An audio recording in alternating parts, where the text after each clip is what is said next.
Welcome to PCR Studio. I am Corrado Tamburino from Catania, Italy, and I have the pleasure to discuss today with Professor Alec Vahanian from Paris. So, Alec, we have many points of discussion today.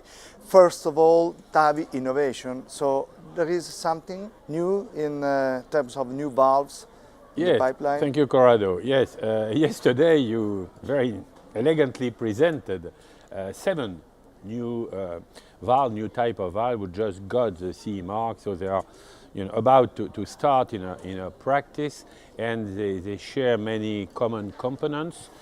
They are expandable. That's a new generation. They are expandable, and they'll have facility and capacity to be repositionable, retrievable. The profile will be low. Thus, they are expected to improve at least a couple of problems we faced with the previous one: low profile, less vascular, less bleeding, and repositionable, expandable, etc. May well dim again a little bit further the aortic regurgitation. So that's a progress, no doubt. So there are some points that should be addressed by the new devices, paravalvular leaks, by example, or pacemaker implantation, or durability also is the new, our new future. Yes, I do agree with you. Well, paravalvular leak, let's say there is a real progress. Now it's something, it could be 1%, could be 2%, could be 3%. Release goes down because of curve, because of external skirt. So there are plenty of new things. And the fact we reposition more correctly and together with imaging, these are progress. Pacemaker, there is still an issue. There is no real change across the board on the past and the present, and the price to pay to decrease PVL is sometimes an increased rate of pacemaker. Does it matter for the patient? It might well be. And there is a recently published study which showed it is an independent predictor of poor outcome. This has to be reproduced, but it's a problem if we envisage to go to younger, lower risk patients.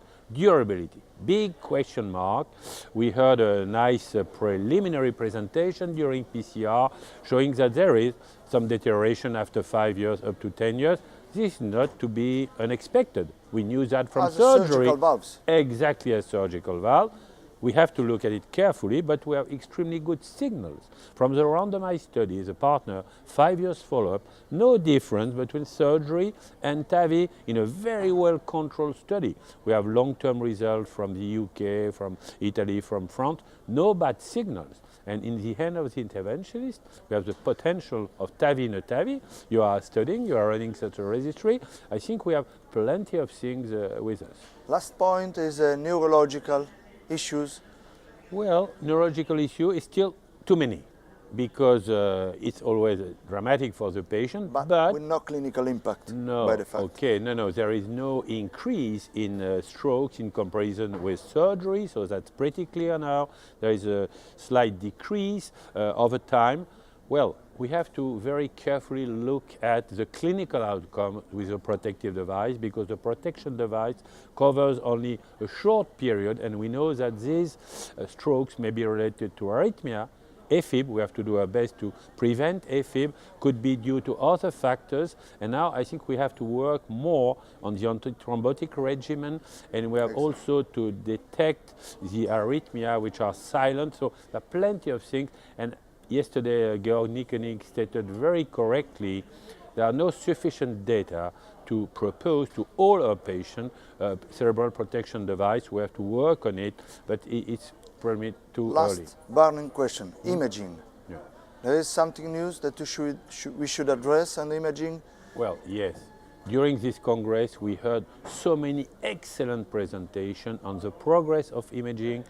Echo, of course, to quantify the severity, but CT, and CT to look at the valve, look at the aorta, size of the prosthesis, look at the calcium distribution, look at the subvalvular, subaortic apparatus. That's very important. But the consequence is we need good machines with fusion, etc., but we need people, cardiologists, involved in CT, and that's a problem, an issue which should be faced in your own department, but also at the level of the education by national society, by the ESC, in order to put this training part of the training of cardiology.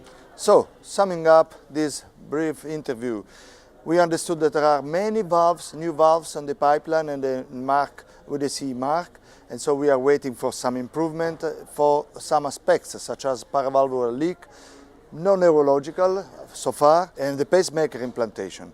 And about the duration of the valve, the durability, we don't have certain data, but we are very, very sure and confident that the valve have the same durability than surgical valves. This is our feeling with this. Imaging is of paramount importance because we know that a good lecturer of a CT scan is a good operator as well, because understands where to go and how to deal with valves. And I would thank you for this beautiful interview and for your comments that are very precious for us and for the whole community. Thank you. Thank you, Corrado.